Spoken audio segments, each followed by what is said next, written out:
അങ്ങനെ ഇത്തവണത്തെ ഓണക്കാലം തുടങ്ങിയല്ലേ. പക്ഷേ മഴ ഇപ്പോഴും വിട്ടുമാറിയിട്ടില്ല കേട്ടോ. അത്തം തുടങ്ങിയത് മുതൽ മഴയും തുടങ്ങിയിട്ടുണ്ട്. അമ്മമ്മയൊക്കെ പണ്ട് പറയുന്നത് കേട്ടിട്ടുണ്ട്, അത്തം കറുത്ത ഓണം വെളുക്കുന്നു. അപ്പോൾ ഇക്കുറി നമുക്ക് അങ്ങനെ ആയിരിക്കുന്നു പ്രതീക്ഷിക്കാം അല്ലേ. ഇക്കുറി ഓണത്തിന് 10 ദിവസവും 10 തരം ഓണം വിഭവങ്ങളായിട്ടാണ് കേട്ടോ നമ്മൾ വരുന്നത്. അപ്പോൾ എല്ലാവരും മറക്കാതെ വിഭവങ്ങളൊക്കെ കാണാനും സപ്പോർട്ട് ചെയ്യാനും മറക്കല്ലേ. സദ്യയിൽ പ്രധാനമായിട്ടുള്ള ഒന്നാണല്ലോ പായസം. അപ്പോൾ ആദ്യത്തെ ദിവസം പായസം വെച്ച്, അതായത് മധുരം കൊണ്ട് തന്നെ തുടങ്ങാമെന്ന് വെച്ചു കേട്ടോ.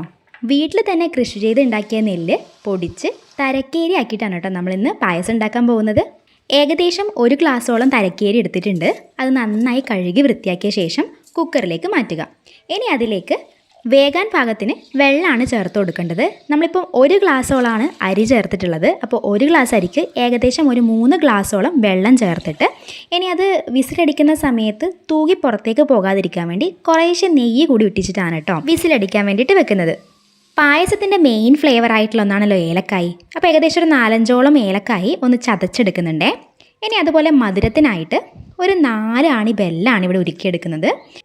മധുരം എത്ര വേണോ അതിനനുസരിച്ച് ബെല്ലത്തിൻ്റെ അളവിലൊക്കെ മാറ്റം വരുത്താലോ. അപ്പോൾ ബെല്ലം നന്നായി ഉരുക്കിയെടുത്തതിന് ശേഷം അരിച്ചുകൊണ്ട് നമ്മൾ ഓൾറെഡി വേവിച്ചിട്ടുള്ള അരിയിലേക്കാണ് കേട്ടോ ചേർത്ത് കൊടുക്കുന്നത്.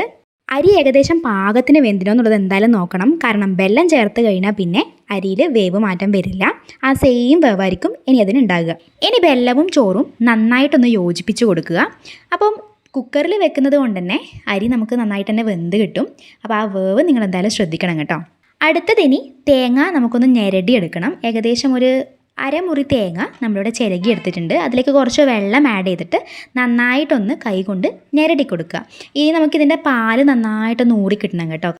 മിക്സി ജാറിലിട്ട് അരക്കേണ്ട ആവശ്യമൊന്നുമില്ല കേട്ടോ. അതായത് ഇതുപോലെ കൈകൊണ്ട് നന്നായിട്ടൊന്ന് പിഴിഞ്ഞ് ഞെരടി കൊടുത്താൽ മതി.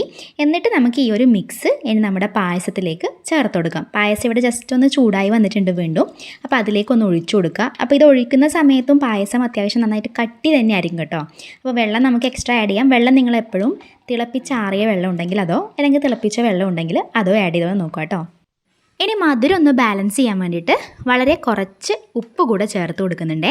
നന്നായിട്ടൊന്ന് മിക്സ് ചെയ്ത് കൊടുക്കുക.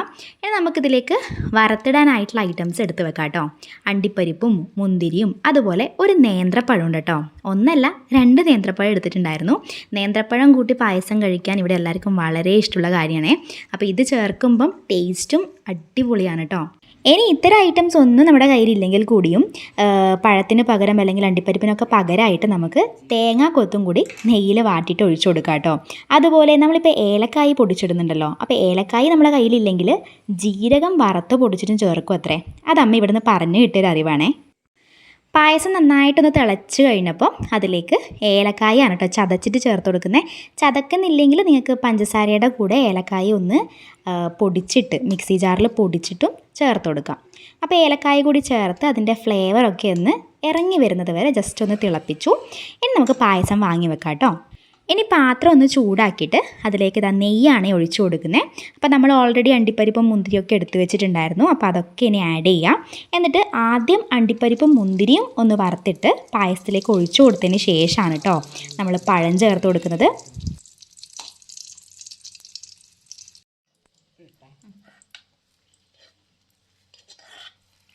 അണ്ടിപ്പരിപ്പും മുന്തിരിയും വാട്ടിയ സെയിം പാത്രത്തിൽ തന്നെ കുറച്ചുകൂടെ നെയ്യ് ആഡ് ചെയ്തിട്ട് അതിലേക്ക് പഴമാണ് ചേർത്ത് കൊടുക്കുന്നത്. പഴം നെയ്യിലേക്ക് ഇടുമ്പോൾ തന്നെ അതിൻ്റെ ഒരു സ്മെല്ല് പറഞ്ഞറിയിക്കാൻ പറ്റില്ലല്ലോ അല്ലേ. അടിപൊളി സ്മെല്ലാണ്. ആ സ്മെല്ല് വരുമ്പോഴേക്കന്നെ നമുക്ക് പായസം കഴിക്കാനുള്ളൊരു കൊതി കൂടുകയാണ്. അപ്പം നെയ്യിൽ പഴം നന്നായിട്ടൊന്ന് വഴറ്റിയിട്ട് ഇനി അതുകൂടെ പായസത്തിലേക്ക് ചേർത്ത് കൊടുക്കുക.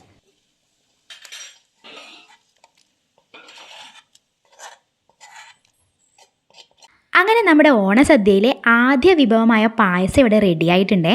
ഇത്രയും എളുപ്പത്തിലും രുചിയോടും കൂടിയ പായസം നിങ്ങൾ എന്തായാലും ട്രൈ ചെയ്ത് നോക്കണേ. അടുത്ത ഓണം വിഭവമായിട്ട് നമുക്ക് നാളെ തന്നെ കാണാം കേട്ടോ. പിന്നെ വീഡിയോസൊക്കെ ഇഷ്ടമാണെന്നുണ്ടെങ്കിൽ എന്തായാലും സബ്സ്ക്രൈബ് ചെയ്യാനും അതുപോലെ സപ്പോർട്ട് ചെയ്യാനും മറക്കല്ലേ.